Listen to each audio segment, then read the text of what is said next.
Sama seperti tahun sebelumnya, penjualan bahan kue pada tahun ini masih mengalami peningkatan. Hal ini terlihat toko penjual bahan kue yang terus-menerus dipadati oleh pengunjung.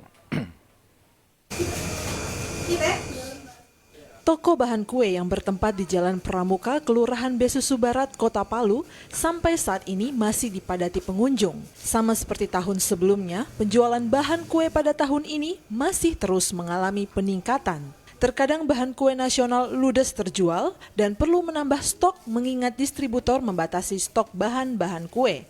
Selain itu di bulan Desember ini menuju Natal dan Tahun Baru 2022 ini, bahan kue nasional mengalami kenaikan, tetapi tidak mempengaruhi minat para pembeli untuk berbelanja bahan kue ini.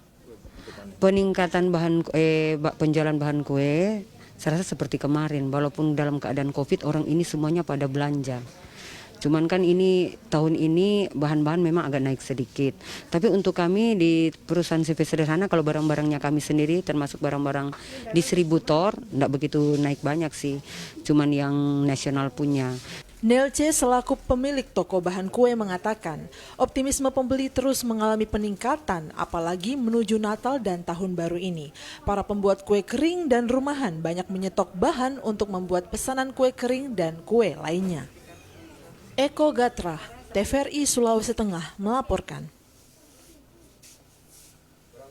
Telah terpenuhi. Hal tersebut berkat gencarnya strategi vaksinasi mobile yang dilaksanakan berbagai pihak.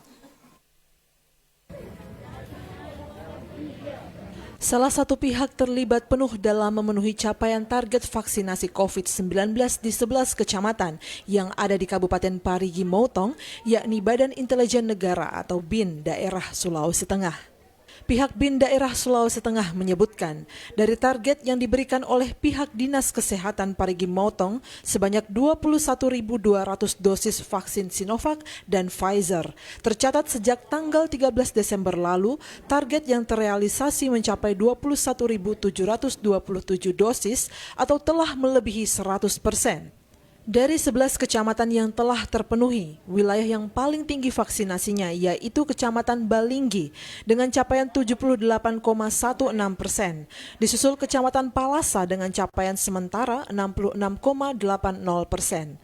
Sedangkan kecamatan yang terkendala dan terendah masih dialami Kecamatan Toribulu dengan capaian vaksinasi sementara 27,95%.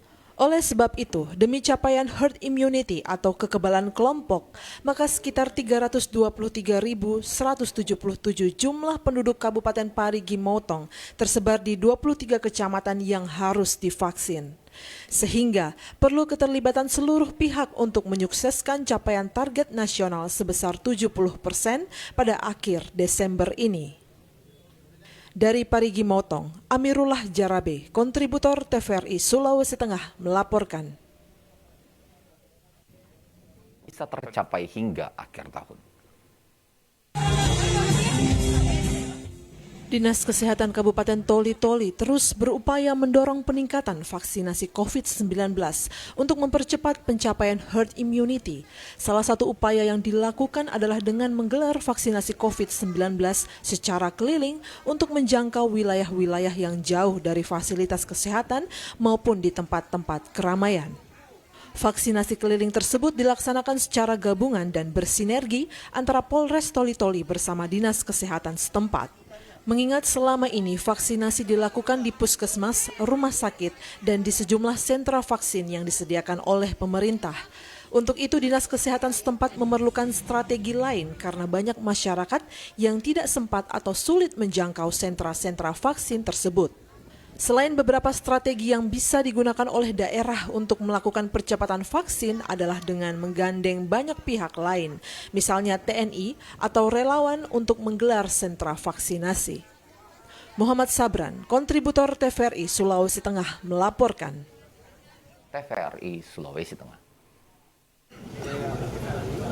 Festival budaya ini menampilkan beberapa penampilan, yaitu musik modern, musik daerah, musikalisasi puisi, bela diri, dan tari tradisional. Ketua Persatuan Mahasiswa Tojo Una-Una, Ahmad Hariri, mengatakan di mana Touna bukan hanya memiliki daerah wisata yang beragam, tetapi juga memiliki budaya yang perlu dilestarikan. Olehnya itu di kegiatan peringatan Hari Jadi Kabupaten Tojo Una-Una ini, mahasiswa Touna menggelar festival budaya dengan tujuan kegiatan tersebut untuk memperkenalkan budaya yang berada di Kabupaten Tojo Una-Una. Jadi kegiatan festival budaya ini konsepnya kita menampilkan kebudayaan-kebudayaan daerah. Bukan hanya itu, kita juga menampilkan makanan-makanan tradisionalnya kita yang ada di Kabupaten Tojo Una-Una. Budaya itu apa? Salah satu budaya tradisional kita adalah kantau. Kantau ini kan sebetulnya bela diri, bisa dikata bela diri Sulawesi Tengah. Tapi menurut saya setiap daerah itu memiliki ciri khas yang berbeda. Maka dari itu juga salah satu ciri khasnya. Selain itu, Persatuan Mahasiswa Touna di Palu berharap lebih meningkatkan kreativitas dan bersinergi untuk mengekspos dan mencintai budaya. Hendra Eko, TVRI Sulawesi Tengah melaporkan. Budaya di Tojo Una-Una mulai hilang. Hal itu dikatakan oleh pemerhati budaya Touna, Suprapto Daeng Situru, saat menghadiri festival budaya dalam rangka HUT Kabupaten Tojo Una-Una. Kabupaten Tojo Una-Una merupakan salah satu wilayah di Sulawesi Tengah yang memiliki keragaman seni dan budaya yang begitu banyak dan memiliki ciri khas yang berbeda dari daerah lain. Namun sayangnya sebagian seni budaya di wilayah Touna kini mulai hilang karena tidak adanya tindakan yang berkelanjutan untuk menjaga budaya warisan ini. Hilangnya sebagian seni budaya ini dikatakan oleh pemerhati budaya Touna, Suprapto Daeng Situru, saat menghadiri festival budaya dalam rangka Hari Jadi ke-18 tahun Kabupaten Tojo Una-Una di halaman kantor TVRI Sulawesi Tengah. Ada kalanya budaya itu tampil kan, dengan dilakukan kegiatan katakanlah seperti ini oleh masyarakat gitu. Tapi kadang-kadang tidak muncul budaya kita itu. Oleh karena itu menurut saya harus ada semacam peran. Tentu peran ini dilakukan oleh berbagai organisasi dan tentu lebih utama pemerintah gitu. Suprapto Daeng Situru menambahkan bahwa dengan hilangnya sebagian seni budaya ini berharap kepada Persatuan Mahasiswa Tojo Una-Una dan masyarakat lainnya untuk selalu mensosialisasikan budaya dengan cara menggelar kegiatan festival dan media sosial di era digital. Hendra Eko, TVRI Sulawesi Tengah. Saudara, untuk pengambilan keputusan atas 2 buah raperda diawali dengan laporan Pansus 1 yang membahas 2 raperda kabupaten, yaitu raperda tentang penyelenggaraan kabupaten layak anak dan raperda tentang pengelolaan keuangan daerah. Ketua Pansus 1 Abdul Rahman menyampaikan 2 raperda yang saat ini akan diambil keputusannya oleh paripurna DPRD bersama pemerintah daerah telah melalui proses pembahasan sesuai dengan ketentuan yang berlaku saat melakukan pembahasan pansus koordinasi dan sharing dengan beberapa daerah dan juga telah melakukan kunjungan kerja lapangan dalam rangka penyempurnaan raperda tersebut. Pada kesempatan ini, Bupati Sigi Muhammad Irwan mengatakan, pada masa persidangan Cawu 1 tahun 2021-2022, pemerintah Kabupaten Sigi mengajukan 2 raperda untuk dibahas bersama oleh DPRD Sigi. Dan saat ini, kedua raperda tersebut telah selesai dibahas dan ditetapkan menjadi peraturan daerah yang nantinya menjadi landasan yuridis bagi pemerintah dan masyarakat dalam menjalankan roda pemerintahan di Kabupaten Sigi. Ditetapkannya raperda tentang penyelenggaraan kabupaten layak anak akan memberikan perlindungan dan pemenuhan hak anak secara optimal. Pengambilan keputusan atas 2 raperda Kabupaten Sigi ini ditandai dengan penandatanganan persetujuan bersama antara pimpinan DPRD dan Bupati Sigi. Made TVRI melaporkan. 2023 secara resmi dilantik. Pelantikan dilakukan langsung oleh Bupati Morowali di Kecamatan Bahodopi.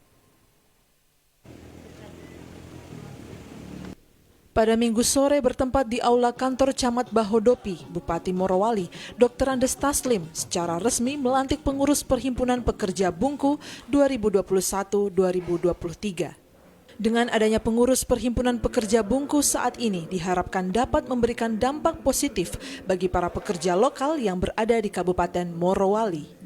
Tujuan dari perhimpunan ini untuk membantu para pekerja lokal terkait permasalahan yang dialami pada saat bekerja di kawasan industri yang ada di Kabupaten Morowali. Bupati Morowali Dr. Andes Taslim dalam sambutannya mengatakan, ini merupakan sebuah langkah maju untuk mengakomodir aspirasi masyarakat yang ada di Kabupaten Morowali saat ini. Ada teman-teman, ada kakak-kakak, ada adik-adik yang mau ikut peduli dengan teman-teman kita yang hari ini sulit untuk menyampaikan keinginan, sulit untuk menyampaikan unek-uneknya. Maka alhamdulillah kakak-kakak adik-adik ada yang mau untuk mengakomodir kepentingan teman-teman. Ini adalah sebuah langkah maju bagi kita di dalam rangka untuk mengakomodir aspirasi masyarakat yang ada di Kabupaten Morowali. Sementara itu, Ketua Perhimpunan Pekerja Bungku, Muhlis, berharap kedepannya para pengurus Perhimpunan Pekerja Bungku yang baru saja dilantik dapat bekerja sama dengan baik. Ada permasalahan komunikasi di dalam perusahaan PT ini. Saya juga berharap teman-teman pengurus PHPB saling bekerja sama, memberikan informasi yang jelas kepada teman-teman lokal. Kepada para pengurus kerukunan yang berada di Kabupaten Morowali, Bupati berharap untuk bisa bekerja sama serta bersinergi dengan Perhimpunan Pekerja Bungku untuk mewujudkan Kabupaten Morowali yang sejahtera. Dari Morowali, Rivaldi Kalbajang, kontributor TVRI Sulawesi Tengah melaporkan.